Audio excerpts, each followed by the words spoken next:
देश की मजबूती और उसकी खुशहाली के लिए देशवासियों को टैक्स देना बेहद ज़रूरी है।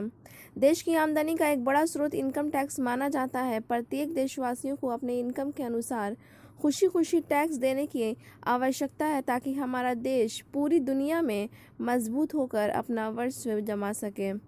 यह बात sale tax and income tax के अधिवक्ता कमलेश कुमार सिन्हा ने कहा। उन्होंने कहा कि इनकम टैक्स लोगों की आमदनी पर लगती है। इनकम टैक्स में लोग अपने वार्षिक आय का विवरण इनकम टैक्स रिटर्न के माध्यम से देते हैं।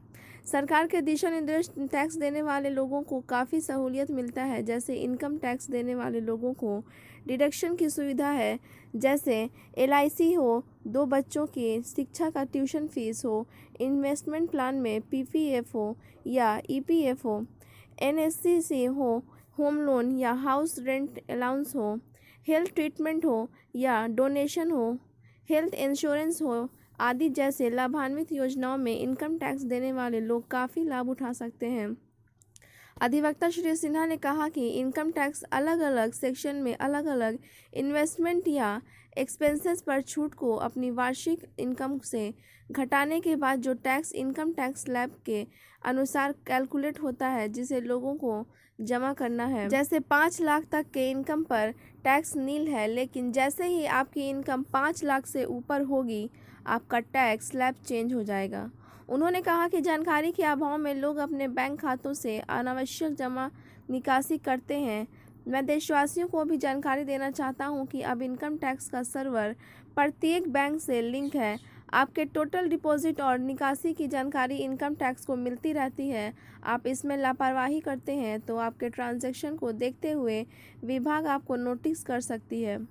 अगर सही रूप से इनकम टैक्स रिटर्न में आपने जानकारी नहीं दी तो बहुत बड़ा टैक्स और पेनाल्टी भी कर भरना पड़ सकता है। इसी तरह ज़मीन हो या प्लॉट, किसी भी संपत्ति की खरीद बिक्री आपको छुपानी नहीं है। सारा विवरण आप रिटर्न के माध्यम से दे सकते हैं, अन्यथा ज़मीन और प्लॉट खरीद का विवरण इनकम टैक्स कार्यालय को प्राप्त हो सकता है।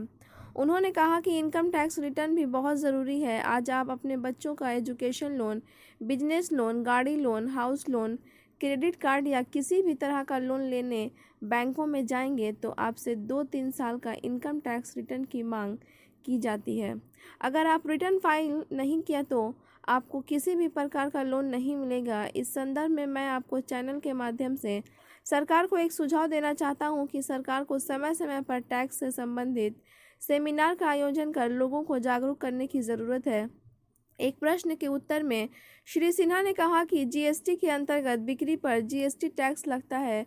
हमारे देश के व्यवसायी जब अपना ट्रेडिंग करते हैं और उसकी बिक्री होती है तो उस पर GST टैक्स लगता है। GST कर प्रणाली व्यवसायियों के लिए एक बहुत ही बेहतर कर प्रणाली है। आइए देखते हैं sale tax and income tax के अधिवक्ता कमलेश कुमार सिन्हा क्या कहते हैं। सुनते हैं उनकी ज़ुबानी। ब्यूरो रिपोर्ट, बिहार दर्शन। ये कार्यालय है कमलेश कुमार सिन्हा। ये देखिए यहाँ सेल टैक्स, इनकम टैक्स से जुड़े कार्य होते हैं। मैं sale tax, income tax advocate Kamlesh Sinha से भी आप लोगों का रूबरू कराता हूँ। ये कार्यालय कक्ष है इनका, देखिए कितना पीसफुली है और कमलेश जी भी अपने कार्य में मगन है। बिहार दर्शन की टीम इनके कार्यालय कक्ष में आई हुई है। मैं कमलेश सिन्हा से रूबरू करा रहा हूँ। कमलेश जी, हम लोग बिहार दर्शन से आए हुए हैं, जानकारी मिली है, वो कुछ जानकारी लेना था आपसे सेल टैक्स, इनकम टैक्स के बारे में, GST के बारे में। तो आप बताना पसंद करेंगे ना? जी बिल्कुल बताना पसंद करेंगे? बिल्कुल। लोगों को अवेयरनेस करना चाहेंगे, क्योंकि देशवासी आज भी इन सब चीज़ों से थोड़ा दूर हैं। बहुत सारे ऐसे लोग जो व्यवसायी हैं वो आज भी अनजान बने हुए हैं। तो वैसे लोगों के लिए मैं चाह रहा हूँ कि आपके द्वारा जानकारी दिया जाए। जी तो आप जानकारी देने के लिए तैयार हैं ना? बिल्कुल। देखिए कमलेश कुमार सिन्हा, मैं हम लोग अचानक आए और इनसे रूबरू हुए। देखिए अपने फाइल में व्यस्त है। इनका कहना है कि मैं सारी जानकारी दूंगा। अच्छा, क्यों जानकारी देंगे, थोड़ा उस पर आप बताइए। जानकारी से दें कि बहुत से सारी चीज़ें हमारे देशवासियों को जानकारी नहीं है या व्यवसायियों को, तो इससे अवेयरनेस होता है, काम इजी होता है और जो भी सरकार की ये योजनाएं हैं उससे लाभान्वित होते हैं। अनावश्यक पेनाल्टी से बचते हैं। सेल टैक्स और इनकम टैक्स बहुत बड़ा रेंज है। हमारे व्यवसायियों को इसके बारे में पूरी जानकारी रखनी चाहिए, तो कभी भी वो किसी तरह का पेनलाइज नहीं हो पाएंगे, अनावश्यक रूप से प्रताड़ित नहीं हो पाएंगे। यहाँ हर देशवासियों का ये कर्तव्य है कि वो सीखें, समझें और हमारा भी दायित्व बनता है कि हम उन लोगों को अवेयरनेस देने का प्रयास करें। सरकार के माध्यम से भी बहुत जगह सेमिनार टाइम टू टाइम होनी चाहिए, विभाग द्वारा भी होनी चाहिए। इससे अवेयरनेस बढ़ेंगे लोगों के बीच में और हमारा रेवेन्यू भी बढ़ेगा और सब सारे लोग कम से कम इस माहौल में एक अच्छी ज़िंदगी भी जी पाएंगे और हमारा देश का राजस्व भी बढ़ता है। देखिए, कमलेश कुमार सिन्हा इन्होंने कम समय में बहुत सारी चीज़ों को बताया। मैं इनसे आप लोगों का रूबरू कराऊंगा, इनसे कुछ जानकारी लूँगा। इस तरह से कमलेश कुमार सिन्हा शहर के काफ़ी चर्चित लोगों में हैं, समाज सेवी के रूप में भी जाने जाते हैं, काफ़ी एक्टिव लोगों में हैं। मैं उनसे आप लोगों का रूबरू कराता हूँ और ये जानकारी इनसे मैं लूँगा कि सेल टैक्स, इनकम टैक्स और जीएसटी, ये और भी जो सारे प्रॉब्लम्स इसमें आते हैं किस तरह से सॉल्व होगा। कमलेश कुमार सिन्हा शहर के जाने माने सेल टैक्स, इनकम टैक्स के अधिवक्ता हैं। साथ ही साथ लीगल सेल के Rohtas chemist and druggist association के ये चेयरमैन भी हैं। आज मैं इनसे रूबरू कराता हूँ क्योंकि सेल टैक्स और इनकम टैक्स क्या चीज़ है आज ये बताएंगे। मिस्टर सिन्हा से मैं पहला सवाल ये करना चाहूँगा कि सेल टैक्स और इनकम टैक्स कैसे व्यक्ति को देना चाहिए, लेकिन उसके पूर्व मैं आपको बिहार दर्शन न्यूज़ चैनल पे आपका स्वागत करता हूँ। आपका स्वागत है। Thank you. सबसे पहले तो आपका एक सवाल है कि सेल टैक्स और इनकम टैक्स के बारे में आपके माध्यम से मैं लोगों को जानकारी देना चाहता हूँ कि सेल टैक्स जो है ये एक्चुअली बिक्री कर हुआ और जो जितने भी व्यवसायी वर्ग होते हैं या सर्विस सेक्टर के लोग होते हैं वो जीएसटी पे करते हैं। अब पहले जो सेल टैक्स हुआ करता था, अब जीएसटी हो गया है। गुड्स एंड सर्विस टैक्स दोनों मर्ज कर गया। पहले सर्विस टैक्स अलग हुआ करता था और सेल टैक्स अलग हुआ करता था, लेकिन अब उसी को कंबाइंड रूप से जीएसटी 1 जुलाई 2017 से इफेक्टेड हो गया हमारे पूरे भारतवर्ष में और वो लागू है। और उसके माध्यम से जितने भी हमारे व्यवसायी हैं या ट्रेडिंग क्षेत्र से हों या मैन्युफैक्चरर हों या सर्विस सेक्टर के हों, वो हर किसी का एक टैक्स रेट है, उस अनुरूप वो टैक्स पे करते हैं। जो जीएसटी में बेसिकली यही आपको हम नटसेल में बताना चाहेंगे। और इनकम टैक्स जो हमारी इनकम है, मतलब कि आय जो होता है, जो भी व्यवसायी है, जो ट्रेडिंग से है, मैन्युफैक्चरर है या जो भी एनी सेक्टर से या प्रोफेशनल्स हो, डॉक्टर, इंजीनियर, आपको टीचर, एडवोकेट्स, मतलब कि हर तबके के लोगों को अपनी इनकम का ब्यौरा जो देना पड़ता है उसे हम इनकम टैक्स करते हैं। वहाँ पर इनकम टैक्स की स्लैब अलग अलग बनी हुई है। 5 लाख तक आपको टैक्स से एग्जम्पशन है, लेकिन अगर 5 लाख से आपके ऊपर इनकम जाती है तो आपको उसकी जो कैलकुलेशन है कि 2.5 लाख और 5 लाख का जो रेशियो बनाया गया है कि 2.5 लाख से तक टैक्स फ्री है, 0 टैक्स है, और 2.5 लाख से 5 लाख तक आपका 5% है, और 5 लाख से आपको 10 लाख तक 20% है, और 10 लाख से ऊपर आपको 30% का स्लैब है, जो एक कैलकुलेशन है। और ये इसी कैलकुलेशन के माध्यम से हम टैक्स पे करते हैं। तो इनकम टैक्स नटसेल में हुआ कि जो भी हमारी इनकम होती है, जो आय जनरेट होती है, हम किस स्लैब से आते हैं उस स्लैब से गणना करके हम टैक्स पे करते हैं। ऐसे अमूमन हर भारतीयों का ये कर्तव्य बनता है कि हम टैक्स पे करें ईमानदारी से, चाहे वो गवर्नमेंट सेक्टर में हो चाहे प्राइवेट सेक्टर में हो, हर किसी को टैक्स पे करना चाहिए। टैक्स पेयर बहुत ही इम्पोर्टेंस माना जाता है। वो एक सिटीजन की बहुत ही विदेशों में या देशों में लोग एक आइडियल दृष्टिकोण लोड विभाग पर भी है और अनावश्यक हमारे जितने भी सिटीजन्स हैं उन पर भी है। और जानकारी के अभाव में पता चलता है कि साल 2 साल तक वो जिस तरह से अब आधार और पैन ले लेते हैं, उसी तरह हम GST ले करके वो जानकारी के अभाव में बंद कर देते हैं। लोन नहीं हुआ, हम GST ले लिए, लेकिन अल्टीमेटली उसका लेट फाइन पर डे बढ़ते जाता है, जो बाद में काफ़ी हरास होते हैं हमारे जो भी व्यवसायी हैं या जो रजिस्ट्रेशन लिए। तो इस पर हम आपके माध्यम से सरकार के ध्यान आकृष्ट कराना चाहेंगे कि इसको ईजी प्रोसेस बनाया जाए कि ये नेसेसरी ना करें, आम लोगों को सहूलियत, आम लोगों को सहूलियत हो। तो GST तो बेसिकली जो बिजनेसमैन है उनके को देना, लिए उनके लिए। जी जी। देखिए, कमलेश कुमार सिंह सिर्फ वैसे व्यवसायियों को देना है जो 40 लाख के उनका ऊपर हो, या मान लिया जाए कि जो लोन की बात होती है, लोन अप्रूव होने के बाद आप GST करा सकते हैं। अगर वो मैन्युफैक्चरर है या ऐसा जो लगता है कि उसकी इंटिटी है कि उसको GST अनिवार्य है, तो वहाँ करा सकते हैं। और अननेसेसरी हम उस दायरे में नहीं है, लोन भी नहीं हुआ, अननेसेसरी वो ले लिया, इस तरह के बहुत से लोड हमारे सेल टैक्स विभाग पर भी है। इस तरह बहुत से कमिश्नर साहब के यहाँ से चिट्ठियाँ भी आती हैं, लेकिन उसके माध्यम से बहुत सारा परेशानी हमारे सिटीजन्स जितने भी नागरिकों को झेलना पड़ता है। तो हम इस पर चाहेंगे कि आपके माध्यम से सरकार को एक अवेयरनेस जाए, थोड़ा सा इस पर विचार करें कि ईजी गोइंग प्रोसेस हो, आम लोगों की सहूलियत हो।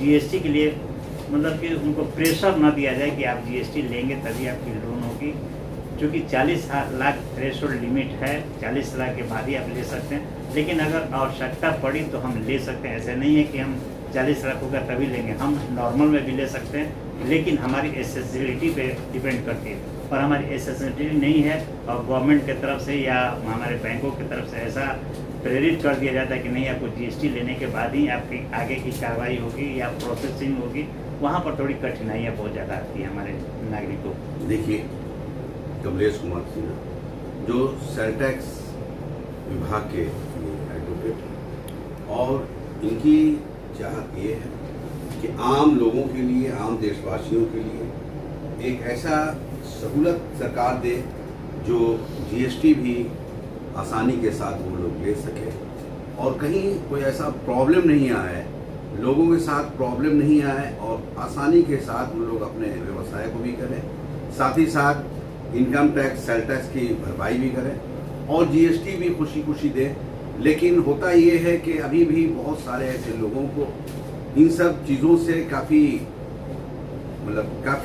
टेंशन समझ में आता है। उन लोगों को बहुत क्लियरेंस नहीं कर पाते हैं, अपने आप को नहीं समझ पाते हैं, क्योंकि कहीं ना कहीं सरकार की ओर से ये सारी जो सुविधाएं हैं उसमें कुछ ऐसी व्यवस्था दी गई है जिससे आम लोग परेशान हो जाते हैं। कमलेश सिन्हा ने ऐसा बताया कि सरकार को भी इस पर सोचना चाहिए और बिल्कुल इजी वे में किस तरह से व्यवसायी अपना काम ले सकें, काम करा सकें, उस पर ध्यान देने की ज़रूरत है ताकि हमारे देशवासियों को ज़्यादा से ज़्यादा लाभ मिल सके और ज़्यादा से ज़्यादा उन लोग टेंशन मुक्त होकर अपने कार्य को आगे बढ़ा सकें। नेक्स्ट ईयर है, तो यही बेसिकली दोनों में अंतर है। और आगे क्या जानकारी चाहेंगे? देखिए, Kamlesh Kumar Sinha sale tax, income tax के एडवोकेट हैं। इन्होंने जो बताया आपने सुना कि कैसे लोगों को सेल टैक्स और इनकम टैक्स देना चाहिए और सेल टैक्स, इनकम टैक्स और GST में इन्होंने बताया क्या फ़र्क है, GST कैसे लोगों को लागू होता है। मैं इनसे और भी प्रश्न करूंगा। अच्छा, एक चीज़ ये बताइए कि जैसे आजकल बहुत से ऐसे सारे लोग लोन लेने जाते हैं, बहुत सारे लोग हम लोगों के पास आते हैं कि लोन लेने के लिए मैं फलां बैंक में गया था तो हम लोगों से GST मांगा जा रहा है। जी जी। तो क्या मामला है ये GST और लोन से क्या बैंक डिमांड करता है? एक्चुअली ये बहुत बड़ी एक जटिल समस्याएं हैं हमारे समाज में, और अक्सर बैंकों में जब भी कोई लोन लेने जाता है तो वो डिमांड करते हैं कि आपको GST लेना अनिवार्य है, जबकि GST का थ्रेशोल्ड लिमिट 40 लाख तक अगर आपका टर्नओवर एनुअली एक साल में अगर आपकी 40 लाख की बिक्री होती है तभी आप एलिजिबल होते हैं GST लेने के लिए। लेकिन अभी फ़िलहाल आप देखे होंगे करीब 5-6 महीना पहले एक स्कीम आया था गवर्नमेंट का, जो 10 लाख का वो लोन का था, जिसमें भी एसेंशियल कर दिया गया था। अब सोचिए कि वो छोटे छोटे दुकानदार, बहुत सारे लोग जाकर जीएसटी लिए, और आज जीएसटी और ये बैंकों के बीच में पिछले साल मीटिंग भी हमारे बिहार सरकार द्वारा वहाँ पटना में हुई थी, इसमें निर्देश भी दिया गया था बैंक को भी, आप अनावश्यक लोड न दें, क्योंकि जीएसटी लेने के बाद बहुत सारे व्यवसायी को जानकारी के अभाव में पेनाल्टी भी भरना पड़ रहा है, रिटर्न फाइल नहीं करते हैं, और अनावश्यक लोड हमारे जीएसटी हमारे ऑफिस पे, कार्यालय पे बढ़ता है, जिसको स्क्रूटनी करने में काफ़ी प्रॉब्लम्स आती है। तो ये एक बहुत जटिल समस्या है।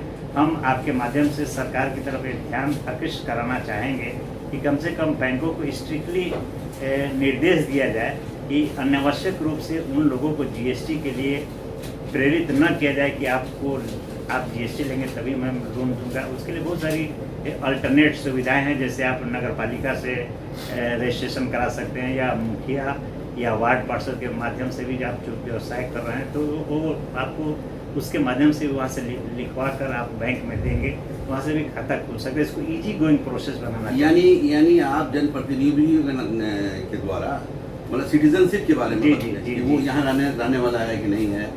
जी जी। जीएसटी कैसे लोगों को देना है?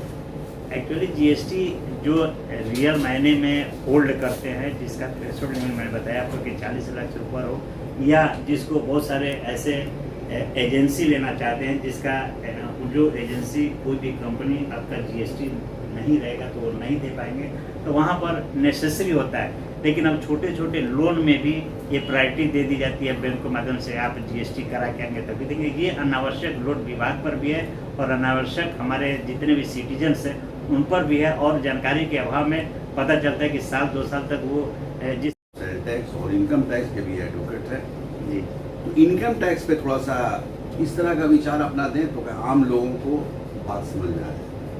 इनकम टैक्स एक्चुअली हमें हमारे सारे जितने भी सिटीजन्स हैं उनको इनकम टैक्स रिटर्न भरना चाहिए, क्योंकि सरकार द्वारा चाहेंगे कि इसका टाइम टू टाइम सेमिनार हो। लोगों को अवेयरनेस की कमी है। आज कहीं भी आप लोन लेने जाते हैं, या एजुकेशन लोन हो या होम लोन हो या किसी तरह का छोटा भी लोन हो, तो बैंक के द्वारा डिमांड किया जाता है कि आप 2 साल, कहीं कहीं 3 साल का लोग डिमांड करते हैं कि आपके पास आईटीआर इनकम टैक्स रिटर्न होना चाहिए। और जानकारी के अभाव में बहुत अच्छे अच्छे व्यवसायी लोग रिटर्न नहीं भर पाते हैं, और ये बहुत बड़ी कमी है। और इसकी हम चाहेंगे आपके चैनल के माध्यम से हम सरकार तक अपनी बातों को पहुंचाना चाहते हैं कि टाइम टू टाइम इसकी सेमिनार आयोजित की जाए। हमारे जितने भी नागरिक हैं कि प्रोत्साहन, हर कोई भी चीज़ें जब आती हैं तो उसका जिस तरह से हम प्रचार प्रसार करते हैं, तो इसके बारे में अगर अवेयरनेस आए तो काफ़ी मात्रा में लोग इस इनकम टैक्स रिटर्न में जुड़ सकते हैं और रिटर्न फाइल कर सकते हैं, और वहाँ से रेवेन्यू भी काफ़ी जनरेट हो सकता है, जो हमारे देश के लिए एक अच्छा खासा रेवेन्यू कलेक्ट हो सकता है। यहाँ थोड़ा सा हम चाहेंगे कि इसी की सेमिनार टाइम टू टाइम आयोजित होनी चाहिए, और सेमिनार नहीं होने से बहुत सारे लोग हम लोग के पास भी आते हैं कि हमें सर लोन लेना है, रिटर्न भरना है। और रिटर्न अब प्रोसेस से हो गया कि अगर 31 मार्च बीत गया तो आपका 1 साल पहले का ही रिटर्न भरा जाता है, 2 साल नहीं। पहले होता था कि 2 या 3 साल का, आज से 4-5 साल पहले ऐसी व्यवस्था थी, लेकिन अब नहीं है। अब आपको ईयरली अगर आपका इंड कर गया तो आपकी उसके बैक का कोई रिटर्न नहीं भरा जाएगा। तो इसके लिए अवेयरनेस देना चाहिए लोगों को।